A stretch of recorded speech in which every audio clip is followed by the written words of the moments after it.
Luego de que un juez de Massachusetts desestimara en septiembre pasado la primera demanda presentada por un gobierno contra la industria de armas en los Estados Unidos, el gobierno mexicano ya apeló y ha presentado una segunda demanda ahora contra 5 tiendas de Tucson, Phoenix y Yuma, cuyas armas son recuperadas con mayor frecuencia en nuestro país. Acompáñanos a conversar con Alejandro Celorio Alcántara, consejero jurídico de la Secretaría de Relaciones Exteriores. En el análisis, Georgina Gagiola.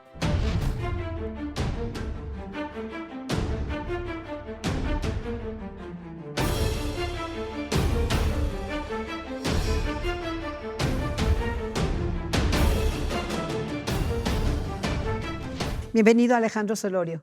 Hola Estela, qué gusto estar contigo. ¿Cuál es la diferencia entre la primera y la segunda demanda del gobierno mexicano contra los distribuidores y en este caso los comerciantes de armas? Ambas demandas forman parte de una estrategia. La primera demanda, la de Boston, se refiere al plano más general, a la negligencia, al origen del problema. Y hay un elemento que señalamos en la primera demanda, que es que las empresas que fabrican armas y distribuyen son negligentes porque no cuidan su línea de distribución. Es decir, que hay actores que le venden a delincuentes y al crimen organizado y que estas empresas lo saben, las de Boston, que estamos demandando en Boston, y que tendrían que hacer algo para remediarlo y no lo han hecho. Y por eso son negligentes. Lo que hacemos en Arizona es demandar a ese último punto en la línea de distribución, los puntos de venta, que le están vendiendo. Ahí sí hay una relación cercanísima entre el vendedor y el criminal, porque acompañamos en la demanda información de autoridades estadounidenses sobre ventas de armas que fueron encontradas en México en manos del crimen organizado. Entonces, lo que avancemos en Arizona y la información que expongamos en Arizona nos ayuda a robustecer lo que señalamos en Boston. Boston sigue siendo la primera demanda, una demanda inédita, muy general en términos de la molestia, el daño que nos causa al gobierno de México, y la de Arizona es muy específico respecto a la venta de armas a prestanombres del crimen organizado. En el caso de la de Boston, el gobierno mexicano ya apeló. Presentamos la solicitud de apelación, es así el procedimiento, se anuncia que vamos a apelar, teníamos 30 días para hacerlo, lo hicimos antes de que se venciera el plazo, y ahora la Corte de Apelaciones, que también está en Boston, en la Corte de Apelaciones del primer circuito, va a establecer un calendario de presentación del escrito. Este tiene que ser un escrito mucho más robusto, donde identificaremos los elementos que nosotros le cuestionamos al juez de primera instancia. Se abre para que otras organizaciones o actores relevantes presenten escritos de amigos de la Corte, que es muy importante esto, y que las empresas demandadas puedan también presentar sus escritos. Va a ser un calendario, pues me imagino que a lo largo del primer semestre del próximo año. Ahora, lo de Arizona es una demanda de carácter civil. ¿En qué se basa? ¿Cuáles son los argumentos? Es una demanda... Y contra 5 tiendas específicas. Exacto. Sí. Es una demanda civil por daños. Civil, otra vez, no es contra la segunda enmienda, no es contra el gobierno de los Estados Unidos. Y el argumento principal es que estas empresas, de manera negligente e ilícita, le están vendiendo a prestanombres o realizan ventas múltiples o ventas repetidas a delincuentes y al crimen organizado. Y aquí en específico estamos resaltando violación a 2 leyes federales en los Estados Unidos. Una ley que por su acrónimo se conoce como RICO, que es contra la delincuencia organizada en los Estados Unidos, y otra ley de reciente aprobación el verano de este año, que establece que el tráfico ilícito de armas es un delito. Por primera vez en los Estados Unidos esta actividad se denomina como delito. Entonces, en Arizona estamos demandando a 5 de los 10 peores actores en el tráfico ilícito de armas desde los Estados Unidos a México. Hay tiendas en Phoenix, tiendas en Tucson y de mucha relevancia en Yuma. Yuma está muy cerca de la frontera. Bien, ahora, en el caso de este estado, Arizona es un estado pues conservador. ¿Qué se espera de un juez local? Porque pues ya vimos lo que pasó en Boston, ¿no? La demanda la va a analizar una jueza federal en Tucson. Okay. Es una jueza de, nos parece, perfil conservador. Vamos a enfrentar el mismo reto que en Boston, de una ley de inmunidades, pero eso no nos debe de desanimar.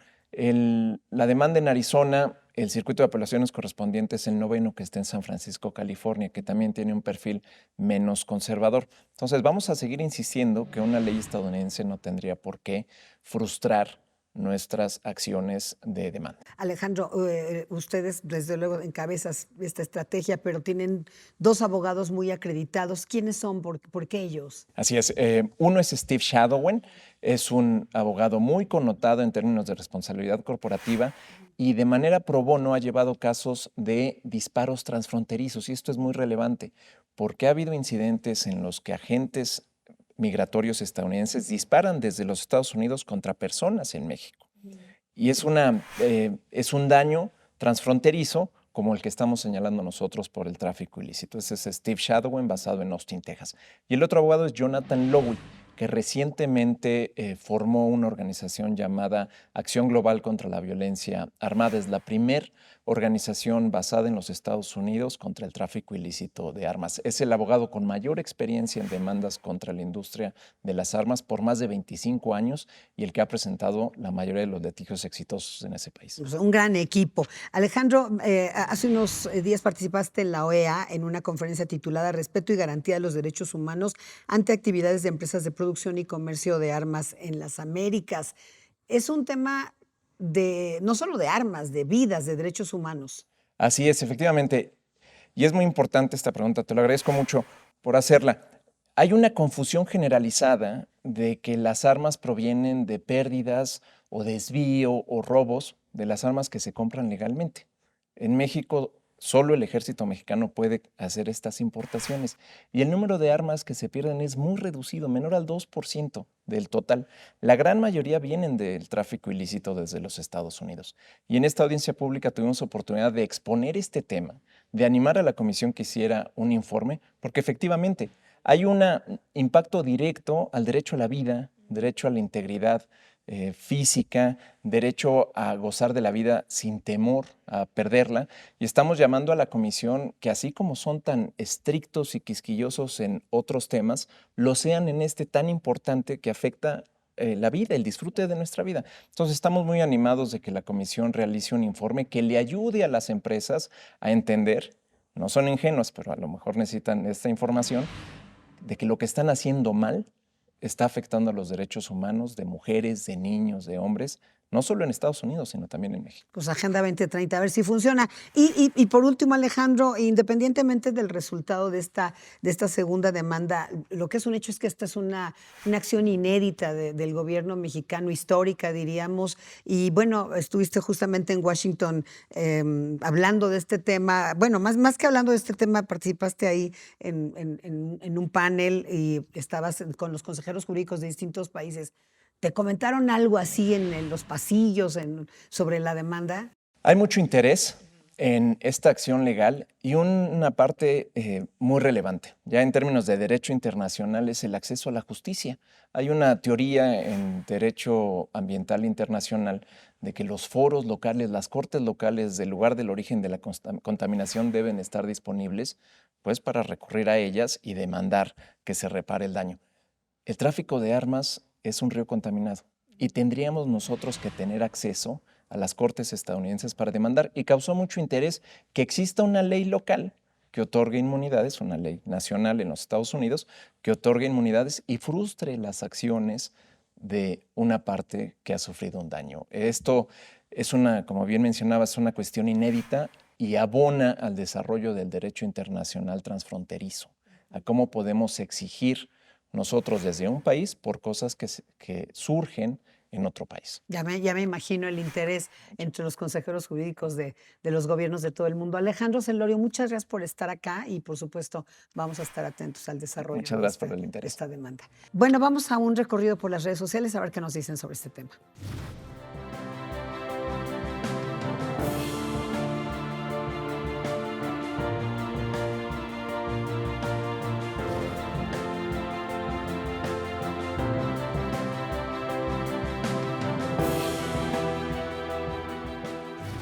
Georgina Gagiola, bienvenida. Muchas gracias, ¿cómo estás? Bueno, pues aquí hay cosas como muy obvias y que se han venido comentando siempre. O sea, el tema es cómo controlan desde allá, que lo ha planteado bien el consejero jurídico de la Cancillería, pero bueno, cómo pasan de este lado, a través de qué mecanismos, ¿no? Exacto. Bueno, a pesar de que el gobierno está haciendo un esfuerzo importante, incluso ha puesto a cargo del Ejército y de la Marina en los puertos de entrada a nuestro país, pues de todas maneras siguen atravesando las armas a nuestro territorio.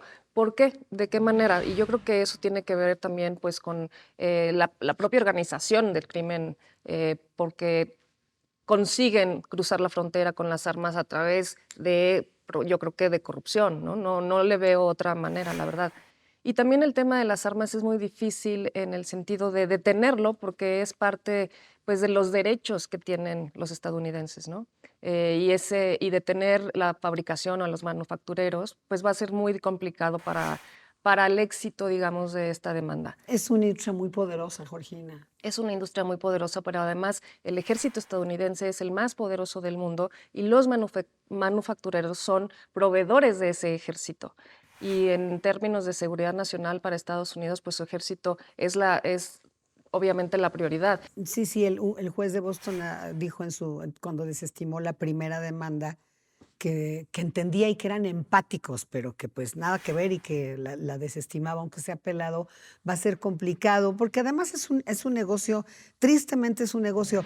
Hay un dato de que las armas cuestan entre $600 y $3,000 de venta en Estados Unidos, pero hacia el tráfico de armas se duplica o se triplica el precio. O sea, todavía ganan mucho más por fuera, digamos, de lo que les marca el precio local, ¿no? Porque también todo el mundo sabemos que hay posibilidad, a diferencia de México, de que las personas puedan portar armas en ciertos estados como en Texas. Cualquiera puede tener un arma. Claro, porque está basada en la segunda enmienda. Desde la independencia de Estados Unidos de Inglaterra, pues ellos se armaron para la autodefensa y así se ha constituido Estados Unidos. No hay manera de que los ciudadanos en Estados Unidos piensen que no tienen ese derecho. Después del atentado del 2001, el presidente Bush fue quien protegió precisamente a los manufactureros y a las ventas, a las tiendas, etcétera, para que no tuvieran estas demandas civiles. Y es un problema, le decía al consejero jurídico, Georgina, que si le preguntaban sus homólogos de otros países del mundo sobre este tema, dice que sí, porque si bien nosotros tenemos un grave problema en esta frontera, también es cierto que existe tráfico de armas en el resto del mundo. Claro, por supuesto. Imagínate si procediera esta demanda, ¿no? Lo que el resto del mundo haría, o también que han intentado hacer pues en el discurso, porque esta es inédita, la demanda que ha hecho México de manera civil. No hay una demanda diplomática, insisto en decirlo, pero si procediera, pues muchos países lo harían también. Imagínate países como Colombia o países árabes, etcétera, ¿no? También creo que Alejandro ha hecho un gran esfuerzo jurídico, ¿no? Es un gran conocedor y bueno, hay que reconocer este esfuerzo que está haciendo el gobierno de México, pero tristemente creo que no tendrá éxito porque no tiene incluso éxito en Estados Unidos. Muy difícil, pero creo que habría que alzar la voz y en ese sentido, como dices, hay que reconocerlo. La sociedad mexicana lo tiene que reconocer porque pues tampoco es tan fácil que le vayas a tocar la puerta y a pues defenderte de esa manera. Y en el caso de México, pues tendrá que poner sus propios candados para poder evitar esto que está súper complicado. O sea, ya no lo hacen.